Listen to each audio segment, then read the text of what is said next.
অন্যের জন্য শুভ কামনা করলে এটা ফিরে নিজের দিকে আসে, এটা খেয়াল রাখেন। এটা একটা লাইফ হ্যাকস শেয়ার করতেছি, আজীবন কাজে লাগবে। অন্যের জন্য যেটাই ভালো কামনা করবেন এটা ঘুরে আপনার দিকে আসবে। অনেকে বলে হুজুর ওর জন্য দোয়া করে আমার কি লাভ?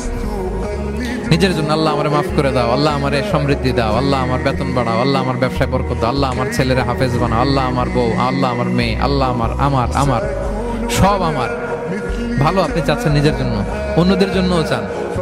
আল্লাহ আমার সব ভাইদেরকে মাফ করো, আল্লাহ আল্লাহ আমার গোটা মুসলিম উম্মাকে তুমি বরকত দাও, কল্যাণ দাও, নেতৃত্বে আসার তৌফিক দাও, আল্লাহ সবাইকে সুস্বাস্থ্য দাও।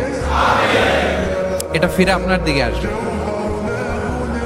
অন্যের জন্য শুভকামনা বহুগুণ বৃদ্ধি হয়ে নিজের দিকে রিটার্ন করে। বিষ্ণু সাল্লাল্লাহু এটাই বলেছেন, মা মিন আবদিন মুসলিমিন ইয়াদউ লিআখিহি বিযাহরিল গায়বি ইল্লা ক্বালা লাহুল মালাকু ওয়া লাকা বিমিসলিন।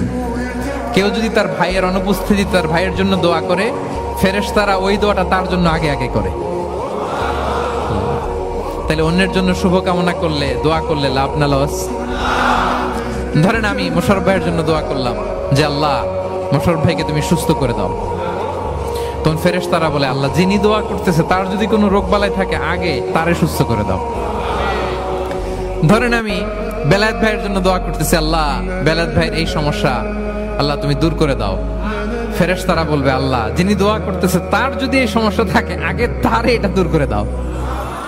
ধরেন আমি দোয়া করলাম আল্লাহ আমার এই ভাই, আল্লাহ সে গরিব, তার অর্থের বড্ড অভাব, দারিদ্রতা, আল্লাহ তুমি আমার ভাইয়ের দারিদ্রতা দূর করো।